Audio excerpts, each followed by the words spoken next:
السلام علیکم ورحمۃ اللہ۔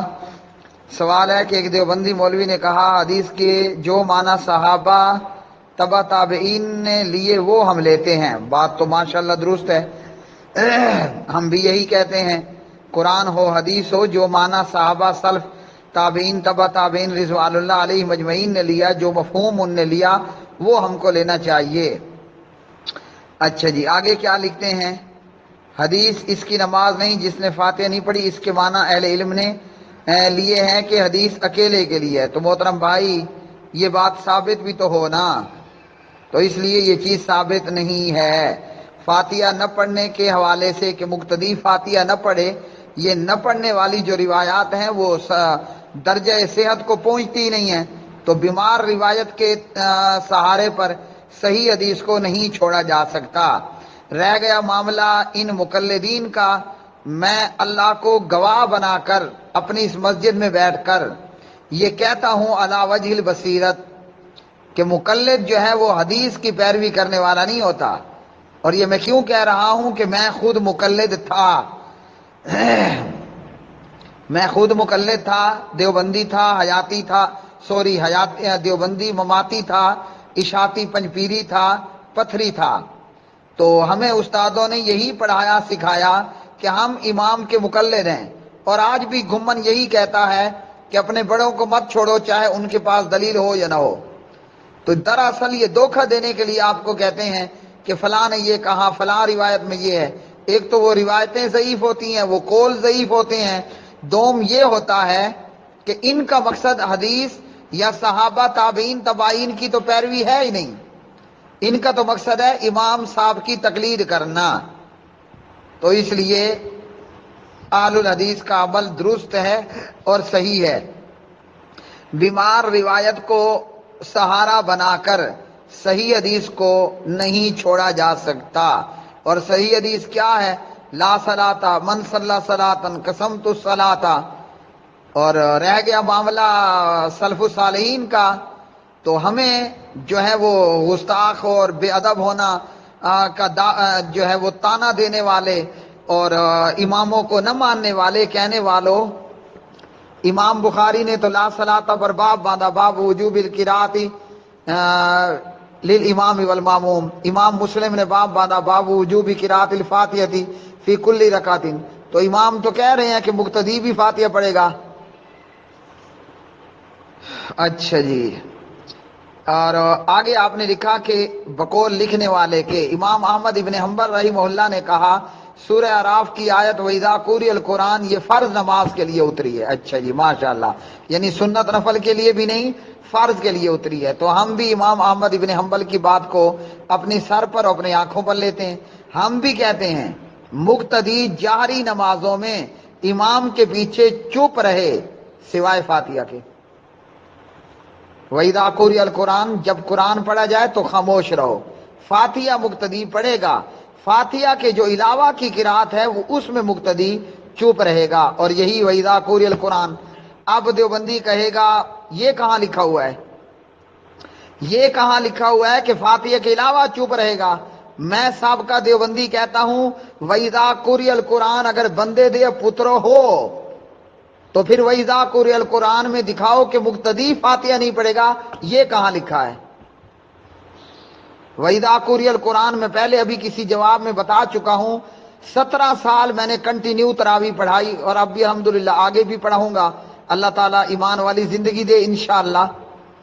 تو تلاوت میں یا ترجمے میں مجھے تو وَإِذَا قُرِئَ الْقُرْآنُ میں مقتدی نظر نہیں آیا۔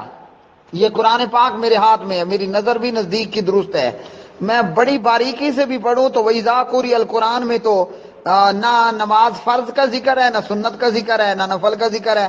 وَإِذَا قُرِئَ الْقُرْآنُ میں نہ تو امام صاحب نظر آ رہے ہیں، نہ مقتدی صاحب نظر آ رہے ہیں۔ تو بھلے بندو پھر اس کو مقتدی اور امام پر اور نماز پر کاہے کو فٹ کیا؟ اگر آپ نے فٹ کرنا ہی ہے، چلو آپ مان لیتے ہیں کہ وَإِذَا قُرِئَ الْقُرْآنُ کو یہ لو فٹ کر دو نماز میں، تو ٹھیک ہے، فاتحہ کے علاوہ مقتدی قرات نہیں کرے گا، فاتحہ پڑھے گا، بقایا چپ رہے گا۔ مقلد کہے کہ یہ کہاں لکھا ہے وَإِذَا قُرِئَ الْقُرْآنُ میں کہ فاتحہ کے علاوہ چپ رہے گا؟ میں پچھلا سابقہ مقلد کہتا ہوں وَإِذَا قُرِئَ القرآن میں مقتدی کہاں لکھا ہوا ہے؟ وَإِذَا قُرِئَ القرآن کا شان نزول یہ ہے کہ قَالَ الَّذِينَ كَفَرُوا لَا تَسْمَعُوا لِهَذَا الْقُرْآنِ وَالْغَوْا فِيهِ لَعَلَّكُمْ تَغْلِبُونَ، کافروں مشرکوں نے کہا قرآن مت سنو بلکہ شور و غل کرو۔ عرش والے رب رحمان نے کہا قرآن سنو اور خاموشی سے سنو۔ دیوبندیوں، بریلویوں، اہل حدیثوں کے ہزارہ مدارس میں ایک وقت میں ایک قاری صاحب کے پاس 2 سے لے کر 200 تک طالب علم قرآن پاک پڑھ رہے ہوتے ہیں۔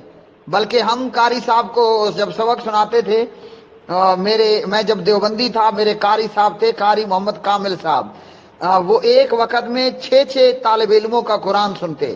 میرے دیوبندی استاد عبدالرحمن جامی صاحب، اللہ تعالیٰ ان کو ہدایت سے نوازے، وہ زندہ ہیں، بیمار ہیں، اللہ تعالیٰ ان کو صحت دے، تو وہ ایک وقت میں 8 5 بچوں سے قرآن پاک سنا کرتے تھے۔ تو یہ وَإِذَا قُرِئَ القرآن ادھر فٹ کرو نا، ادھر فٹ کیوں نہیں کرتے ہو؟ ایک وقت میں ایک قاری کو 1 سے زیادہ بچے قرآن سناتے ہیں۔ ایک مسجد مدرسہ میں ایک وقت میں 2 سے لے کر 200 تک بچے قرآن پاک پڑھ رہے ہوتے ہیں۔ تو جا کر مسجد اور مدرسے میں پہنچو اور کہو نا وَإِذَا قُرِئَ القرآن، سارے بچوں چپ ہو جاؤ، ایک بچہ پڑھے گا۔ کہیں گے نہیں یہ ادھر فٹ نہیں ہوتی، یہ نماز پر ہوتی ہے۔ تو وَإِذَا قُرِئَ القرآن میں یا تو نماز کا لفظ دکھا دیں یا مقتدی کا لفظ دکھا دیں اور امام کی چھوٹ دکھا دیں۔ جب یہ نہیں ہے تو اس کو کاہے کو جو ہے وہ نماز پر فٹ کرنا؟ باقی رہ گیا امام صاحب کا قول، تو ٹھیک ہے، فاتحہ کے علاوہ مقتدی نہیں پڑھے گا۔ لا تقرؤوا الا بأم القرآن او کما قال علیہ الصلوۃ والسلام، ابو داود وغیرہ۔ اور جابر کی روایت پہ آئیے تو سبحان اللہ، جناب جابر فرماتے ہیں رضی اللہ عنہ، ابن ماجہ میں، ہم ظہر اثر میں امام کے پیچھے فاتحہ کے علاوہ بھی قرات کرتے تھے۔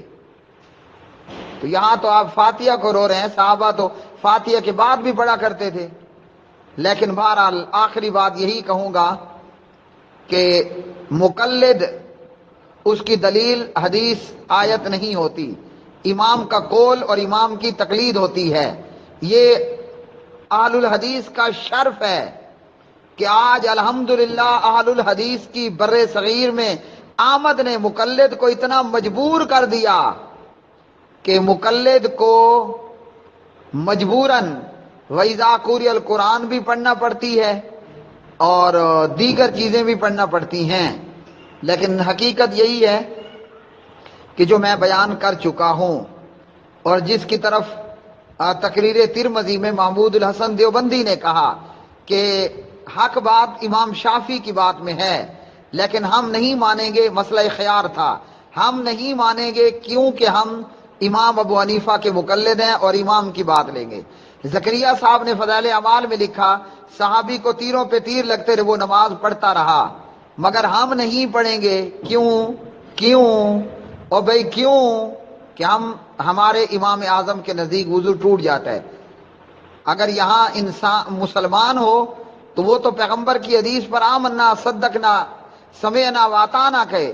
اللہ کے بندے یہ کیا؟ ایک طرف تو حدیث لکھ دی اور دوسرے طرف کہا میرے امام اعظم کے نزدیک۔ اور تیرا امام اعظم جناب عبداللہ اور آمنہ کے بیٹے لخت جگر، عبد المطلب کے پوتے اور ابو طالب کے بھتیجے، ابو بکر و عمر کے داماد عثمان علی رضی اللہ عنہما کے سسر، فاطمہ اور زینب اور کلثوم اور ام کلثوم اور رقیہ کے بابا، عائشہ اور حفصہ اور ام سلمہ کے تاجدار جناب محمد الرسول اللہ صلی اللہ علیہ وسلم کے سامنے تیرا امام کیا حیثیت رکھتا ہے؟ اس پیغمبر کے سامنے تو جناب موسیٰ، جناب نوح، جناب لوط، جناب ہود اور جناب یوسف علیہ السلام ان کی نہیں چلتی، تیرے امام کی کہاں چلے گی؟ ایک طرف حدیث لکھی، دوسری طرف کہا میرے امام اعظم کے نزدیک محمد الرسول اللہ کی امامت عظمیٰ کے مقابلے میں کون ہے جو سامنے آئے؟ میں تو آسمان 7 کے 7 قربان کر دوں، میں تو زمینیں 7 کی 7 قربان کر دوں، میں تو محمد صلی اللہ علیہ وسلم کی شان پہ چاند قربان کر دوں، تارے قربان کر دوں، اور تو آیا ہے کوفے کے ایک امام کو لے کر کے میرے امام اعظم کے نزدیک وضو نہیں ٹوٹتا۔ یہ امام اعظم امام محمد الرسول اللہ صلی اللہ علیہ وسلم کے سامنے بنا کیسے؟ تو پیغمبر کی سنت، سیرت، حدیث، تقریری، قولی، فعلی کے سامنے امام کو امام اعظم بنا کر لایا کیسے؟ تیری جرت کیسے ہوئی؟ جس پیغمبر کے سامنے جبریل اپنے 600 پروں سمیت کوئی حیثیت نہیں رکھتا، میکائیل کوئی حیثیت نہیں رکھتا، اسرافیل و اسرائیل ملک الموت کوئی حیثیت نہیں رکھتا، اللہ کے بندے اس پیغمبر کے سامنے تو امام کھڑا کر رہا ہے، جس پیغمبر کے تھوک کے اندر بھی شہد سے زیادہ مٹھاس، جس پیغمبر کے پسینے کے اندر کستوری اور مشک سے زیادہ خوشبو۔ اللہ اکبر، اللہ اکبر۔ اس پیغمبر کی حدیث، اس پیغمبر کے صحابی کو اس کا عمل پیش کر کے تو کہتا ہے میرے امام اعظم کے نزدیک وضو ٹوٹ جاتا ہے۔ میں رب کی ساری کائنات قربان کر دوں محمد کی شان کے مقابلے میں صلی اللہ علیہ وسلم، اور تو نے درس دیا کہ صحابی کو تیروں پہ تیر لگتے رہے، وہ نماز پڑھتا رہا، نیچے فائدہ فساد میں لکھتا ہے میرے امام اعظم کے نزدیک وضو ٹوٹ جاتا ہے۔ تیرا امام اعظم کیسے بنا پیغمبر کے مقابلے میں؟ تو نے اسے امام اعظم بنا کر پیغمبر کی حدیث کے سامنے کھڑے کیسا کیا؟ تیری یہ ہمت، تیری یہ جرت کیسے ہوئی؟ تو پیارے بھائیوں، یہ اہل الحدیث کی بر صغیر میں آمد کی برکت ہے، یہ شرف ہے اصحاب الحدیث کا، اہل الحدیث کا، کہ آج مقلد کو چھپنے کے لیے یہ غریب روایات کا، ضعیف روایات کا، بیمار روایات کا سہارا لینا پڑتا ہے۔ تو اس لیے وَإِذَا قُرِئَ القرآن میں مقتدی کو کوئی منع نہیں کہ وہ فاتحہ نہ پڑھے، نہیں پڑھے گا نماز نہیں ہوگی، اس کی نماز ناقص غیر تمام نامکمل ہوگی۔ واللہ اعلم بالصواب۔